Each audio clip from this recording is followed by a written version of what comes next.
Bienvenidos, véanos en nuestro canal de YouTube y Facebook, Tocando Vidas, tu red.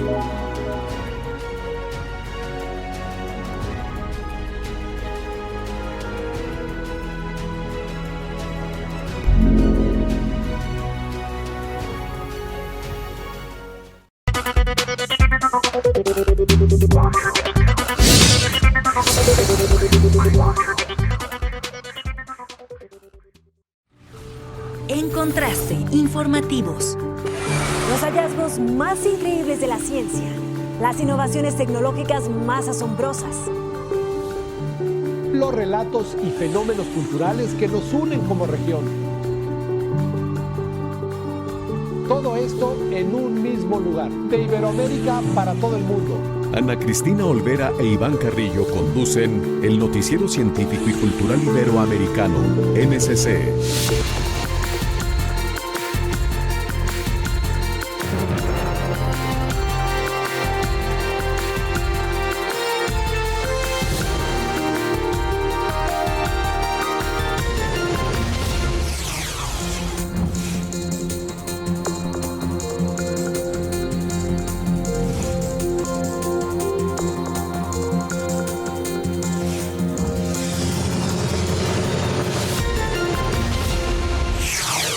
Hola, ¿qué tal? Bienvenidos al Noticiero Científico y Cultural Iberoamericano, NCC.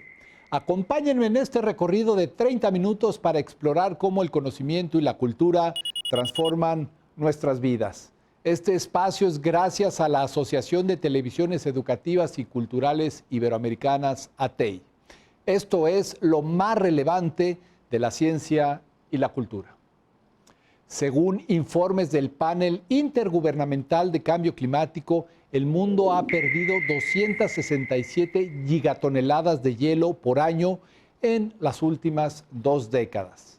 Suiza, un país de glaciares por excelencia, prevé las siguientes consecuencias. El deshielo de los glaciares suizos en 2022 está siendo alarmante. Esto debido al doble efecto de un invierno seco y una intensa ola de calor en verano. 3 kilómetros cúbicos de hielo se han desvanecido, lo que representa el 6% del volumen total de los glaciares suizos. Esta situación podría empeorar a futuro, como lo explica este profesor de glaciología. Si estos extremos continúan así, veremos desaparecer los glaciares mucho antes de lo que se teme. De acuerdo con los escenarios climáticos, se espera que para el 2100 todavía se vea algo de hielo en las zonas altas, pero si no se protege el clima, si no se reducen las emisiones de gases de efecto invernadero a nivel mundial, no quedará casi nada de hielo para el 2100. Esta situación es crucial para un país en el que la hidroelectricidad proporciona más del 60% de la producción total de energía. Según el profesor de glaciología, si dentro de 50 años se dieran las mismas condiciones meteorológicas, los glaciares desaparecerían prácticamente y por tanto no podrían suministrar agua. Un tema fundamental para garantizar la seguridad hídrica es el tratamiento de aguas residuales, pues la disponibilidad del líquido será cada vez más reducida. De ahí la importancia del desarrollo de conocimiento científico para encontrar nuevos procesos. La siguiente obra abona en este sentido.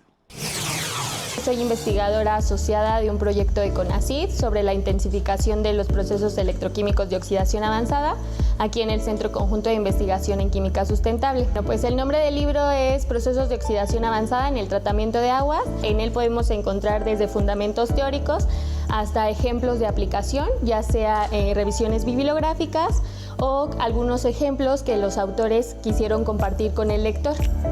También pues nos narra todas las ventajas de trabajar con este tipo de procesos que existen frente a los tratamientos convencionales, los retos que se presentan en esta área y algunos capítulos también incluyen aspectos económicos. Entonces pues es un libro bastante completo de manera introductoria hacia los procesos de oxidación avanzada. Pues dentro del libro nosotros, el doctor Carlos Eduardo Barrera Díaz y yo somos compiladores, entonces nos dedicamos a primero invitar a los autores, posteriormente darles a conocer pues de qué se iba a hablar en el libro como tal, qué tenía que cumplir su capítulo. Después hacer nosotros la revisión del contenido, el formato, el lenguaje y la extensión de los capítulos. Pues este logro representó para mí pues prácticamente el cumplir un sueño.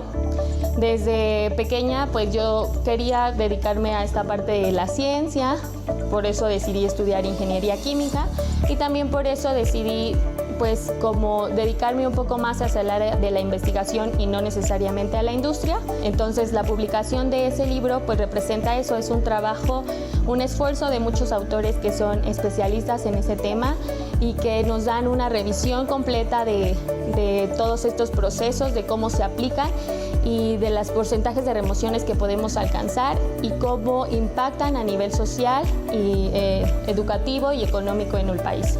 Creo que es un libro muy completo que cuando tú estás estudiando un posgrado o como investigador agradeces que exista, pues es una revisión donde se tienen fundamentos teóricos, pero también muchos ejemplos de trabajos previos.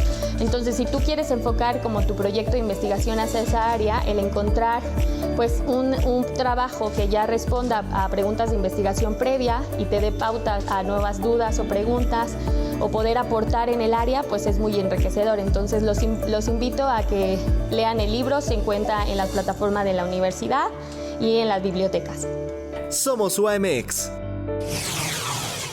Según la Organización de las Naciones Unidas para la Alimentación y la Agricultura, la industria cárnica es uno de los sectores que más contribuye al cambio climático con el 14.5% del total de las emisiones.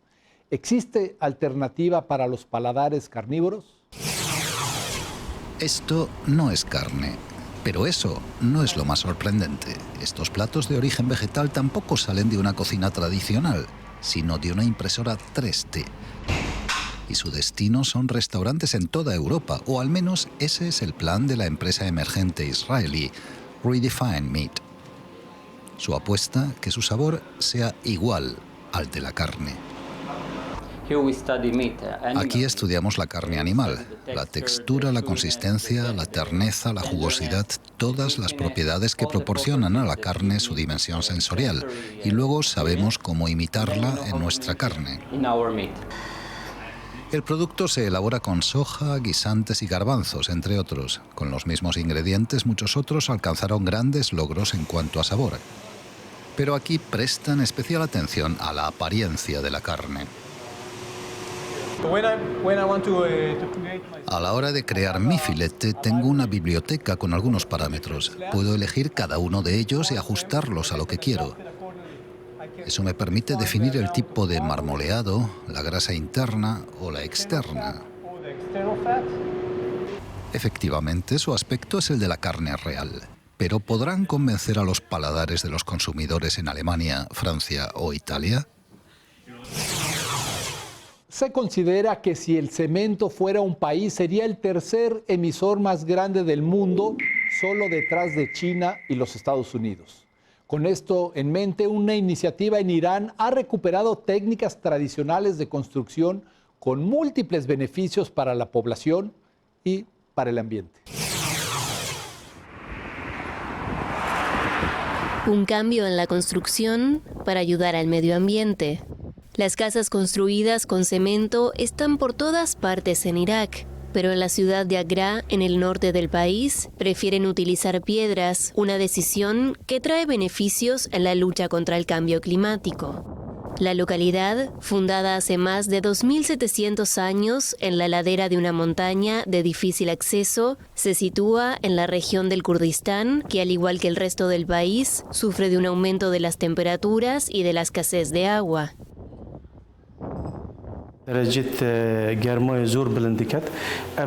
Promovemos la construcción de casas de piedras para preservar la identidad histórica de la ciudad y reducir el cambio climático, ya que el cemento irradia calor, eleva las temperaturas y afecta al medio ambiente.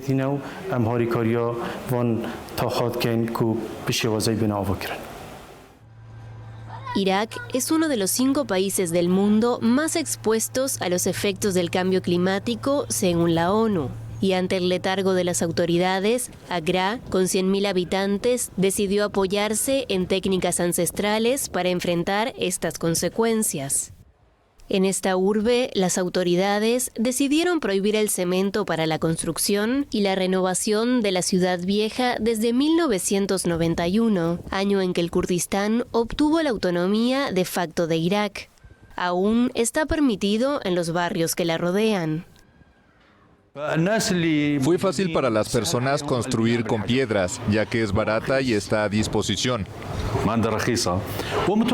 La mano de obra está disponible y estéticamente construir con piedra puede ser más artístico que con cemento. Además de los beneficios para el medio ambiente, los esfuerzos para conservar el patrimonio arquitectónico de Agra podrían atraer el turismo. En el primer cuatrimestre de 2022, el Kurdistán iraquí atrajo a 1,7 millones de visitantes, ciudadanos iraquíes en su mayoría, según la Autoridad Regional de Turismo. Y ya que hablamos de nuestra huella de carbono, una empresa austríaca ha pensado que podemos contribuir a reducirla incluso cuando ya no estemos en este mundo. Estos son los ataúdes ecológicos.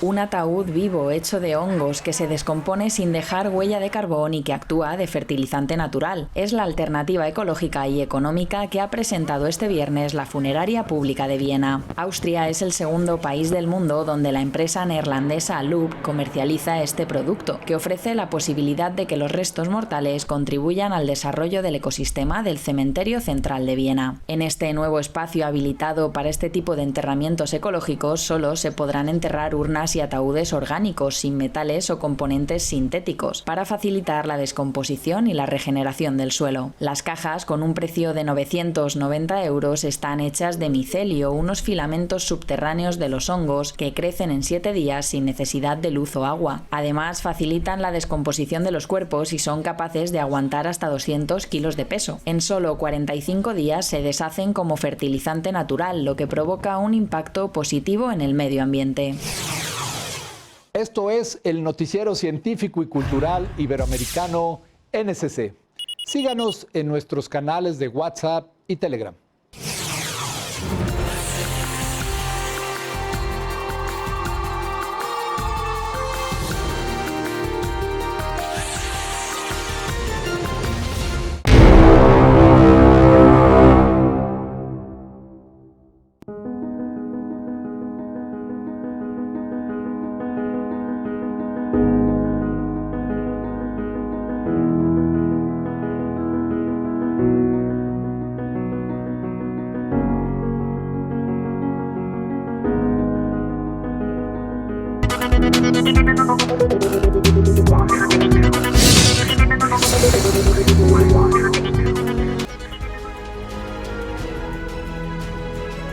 Bienvenidos, véannos en nuestro canal de YouTube y Facebook, Tocando Vidas, tu red.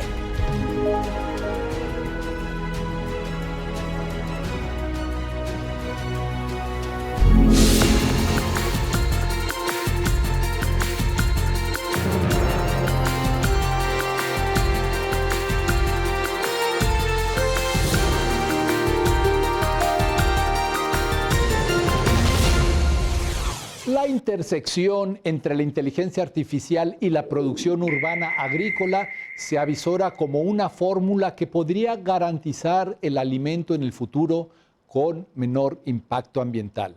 Conozcamos el huerto inteligente. Investigadores mexicanos crearon un huerto urbano que utiliza inteligencia artificial para cuidar los cultivos en búsqueda de reducir la huella ecológica y asegurar el consumo de alimentos en las grandes ciudades.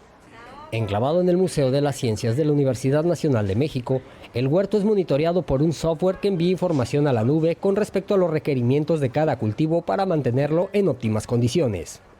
Lo que tenemos aquí es una colaboración con Microsoft y por eso le llamamos el huerto inteligente. Tenemos unas cámaras que pueden enfocarse en las plantas y que pueden detectar ciertas condiciones que en donde tenemos que poner atención. Por ejemplo, la coloración puede indicar una falta de agua o un exceso de agua o una falta de abono.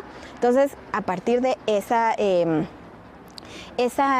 información pueden decidir, ok, voy a actuar en consecuencia para que esté más rebosante la planta. Entonces, no nada más es la ciencia que está detrás de la información que se requiere para que el huerto florezca, sino también de la tecnología que nos puede ayudar para tomar las mejores decisiones para que las plantas justamente estén en las mejores condiciones.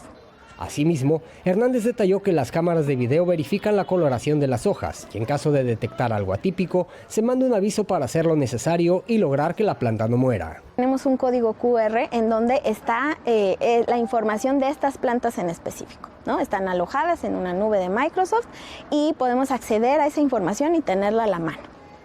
El proyecto, que utiliza tecnología de punta, reiteró Hernández, ayuda a la toma de decisiones adecuada para el buen desarrollo del huerto y a reducir el impacto de la huella ecológica en México. Además, este tipo de plantaciones urbanas podrían abastecer a comunidades vulnerables que no tienen acceso a ciertos alimentos o productos de la canasta básica debido a la inflación. Por lo anterior, la subdirectora recomendó hacer huertos comunitarios en los edificios donde se pueden colgar macetas y producir albahaca, orégano, etc.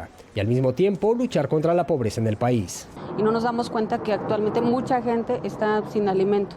Entonces, nuevamente reitero, este tipo de huertos, yo creo que si en verdad los aplicáramos en las casas, habría más productos, más alimentos y menos pobreza y menos hambre y menos todo lo que atrae. Otra de las ventajas del huerto es que los alimentos no deben transportarse desde lejos y sus costos no tienen que elevarse ni utilizar combustibles que contaminan para poder llegar a su destino. La Organización de las Naciones Unidas para la Alimentación y la Agricultura promueve este tipo de cultivos urbanos aduciendo sus múltiples virtudes, como que un metro cuadrado de huerto citadino es capaz de producir hasta 20 kilogramos de vegetales al año, es decir, hasta 15 veces más de lo que suele recolectarse en fincas rurales. Con información de la oficina en la Ciudad de México, Noticias Xinhua. El monitoreo minucioso de la actividad marítima forma parte de la protección y conservación de los mares y también de la seguridad de este sector industrial. Para ello, en la Unión Europea se utiliza tecnología de punta. Cada embarcación, a partir de cierto tamaño y dependiendo de su tipo, debe, de acuerdo a ciertas convenciones internacionales que existen, transmitir una señal de radio. Y dentro de esa señal de radio tenemos la identificación de la embarcación, así como las coordenadas de la embarcación y su velocidad, su rumbo e información sobre hacia dónde se dirige. Lo que hace la EMSA es centralizar toda esa información que recopilan los Estados miembros. Lo centralizamos una vez y fusionamos toda esa información para crear una sola imagen marítima combinada.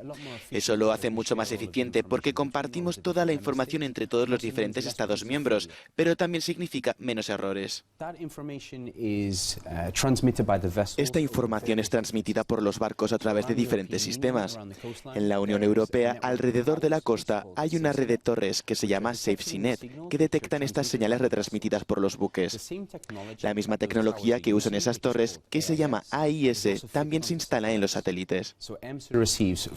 La EMSA recibe de los Estados miembros que tienen programas espaciales nacionales que recopilan esta información, pero también del sector comercial, esta información del AIS por satélite, y la fusionamos en una sola imagen. Así que siempre tenemos la posición más actualizada para un solo barco, independientemente de la diferente fuente de la que provenga. Los Estados miembros también comparten mucha información sobre seguridad. Por ejemplo, ¿transporta el buque algún material peligroso? Es muy importante que los Estados miembros sean conscientes de ello, porque si hay un accidente en el mar, necesitamos saber exactamente lo que necesitamos desplegar en la escena para responder. ¿Necesitamos diferentes dispersantes químicos? ¿Hay un riesgo de explosión?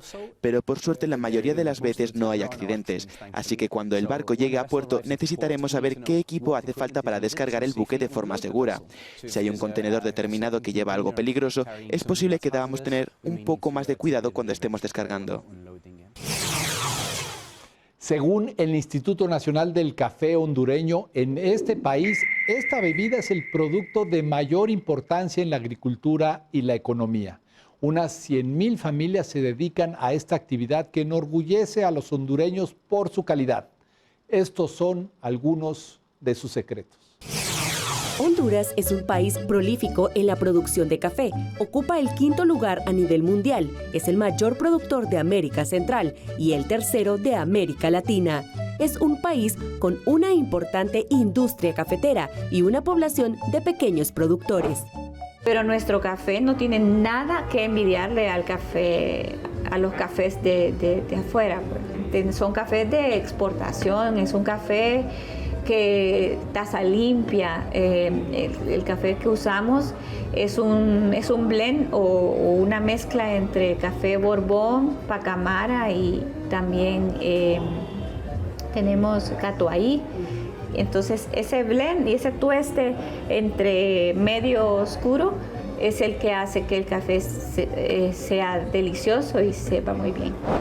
Según una leyenda, fue un joven pastor yemení llamado Kaldi quien descubrió la planta del café. Kaldi observó un comportamiento extraño en su rebaño, que brincaba y saltaba enérgicamente tras ingerir los frutos rojos de un arbusto hasta entonces desconocido. Sorprendido por este hecho, el pastor arrancó varios frutos y se los mostró a un superior religioso de un convento cercano. Y él llevó esas bayas a los monjes y obviamente cuando hicieron la infusión con los frutos rojos no sabía nada bien. Se molestaron con Kaldi y tiraron las bayas al fuego. Cuando empezó a salir o a emanar el olor del café tostado, ellos empezaron a sacar los granos de café, los pusieron a moler y se empezaron a hacer las infusiones y descubrieron que el café les daba esa potencialidad de tener la mente despierta, de tener su cuerpo en constante movimiento y poder así orar todo el tiempo que ellos quisieran. En un rincón de la ciudad de Santa Rosa de Copán, ubicada al occidente de Honduras, encontramos lugares únicos como Kaldi's Coffee, donde sirven el mejor café del mundo, no solo importados, sino 100% hondureños. Salomé Cardosa arriesgó y acertó al ofrecer en este pequeño pueblo uno de los cafés más caros del mundo, el Kopi Luwak. Dijimos, pues, algo extraño, nos vamos a arriesgar y vamos a ver si a la gente le interesa. Y así fue como nosotros hicimos esa improvisación, pero a la vez creo que en todo Centroamérica somos el único café que tiene ese producto. Entonces mucha gente viene aquí solamente por curiosidad de probar el café. De esta forma, estos rincones pintorescos llenos de arte no solo ofrecen café en una taza, también ofrecen historia. Y es que en cada menú podemos encontrar una parte de cada leyenda del producto que se consume. Al café americano se le puso así porque en la Segunda Guerra Mundial los estadounidenses fueron a pelear a Europa y pues en Europa toman mucho espresso y el espresso es un café muy fuerte y amargo. Entonces ellos servían agua y entonces le echaban agua hirviendo al espresso y decían a lo americano. Y de esa forma fue que el café se fue llamando así. Desde Honduras para el Noticiero Científico y Cultural Iberoamericano NSC informó Andrea Torres de STVE. En Colombia hay 4.270 especies de orquídeas registradas y de ellas 1.572 son endémicas, es decir, originarias de la región. De ahí el culto e interés que despierta esta familia de plantas caracterizada por la complejidad de sus flores. Conocida como la flor nacional, la orquídea se caracteriza por su diversidad en colores, tamaños y formas, siendo esta una de las flores que crecen en distintas regiones del país y el mundo. Tuvimos entre el 22 y el 25 de septiembre la versión número 19 de la Exposición Nacional de Orquídeas, un evento realizado en alianza con la Asociación Bogotana de Orquideología, donde participaron 10 asociaciones de todo el país trayendo sus mejores ejemplares. Tuvimos cerca de 18.000 visitantes que se deleitaron con la magia que tienen las orquídeas, con su belleza, con su color. Estas flores tienen una larga vida entre 50 a 80 años, ya que algunas crecen en los árboles y se alimentan de los mismos. Los colores e historia permiten que el público se interese por preservarlas. representatividad de las especies en los pisos térmicos, bueno, pues hay unas especies que definitivamente tienen condiciones especiales para sobrevivir en ciertos ambientes. En las zonas bajas, pues bueno, hay grupos representativos de plantas, digamos que sí, que solamente se encuentran en esas zonas, en zonas bajas, zonas intermedias y zonas altas. Por ejemplo, en zonas bajas secas es común encontrar géneros como Catasetum, como Catleya, por ejemplo, que es nuestra flor nacional. Durante todo el mes se celebra la autenticidad colombiana con muestras de teatro, conferencias de sostenibilidad y otras actividades apoyadas por la Asociación Bogotana de Orquideología y la Alcaldía de la capital. Muchas gracias por acompañarnos en el noticiero científico y cultural iberoamericano NSC. Agradecemos a los socios de ATEI que a través de sus plataformas hagan posible este noticiero, al igual que a las agencias informativas AFP, EFE, Notimex, Xinhua, Euronews y Deutsche Welle. Soy Iván Carrillo, los invito a visitar nuestra página noticiasnsc.com y a utilizar nuestra aplicación. La próxima emisión, más información científica y cultural.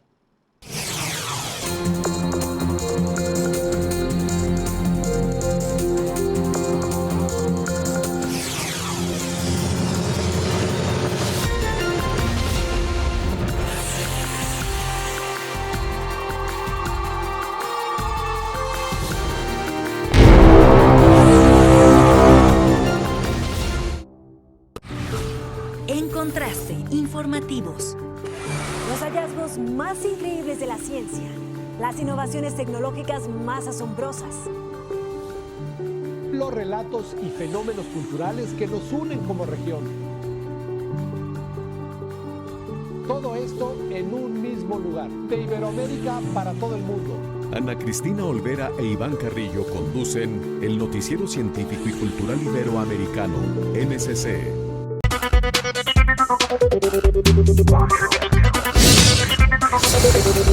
Wow.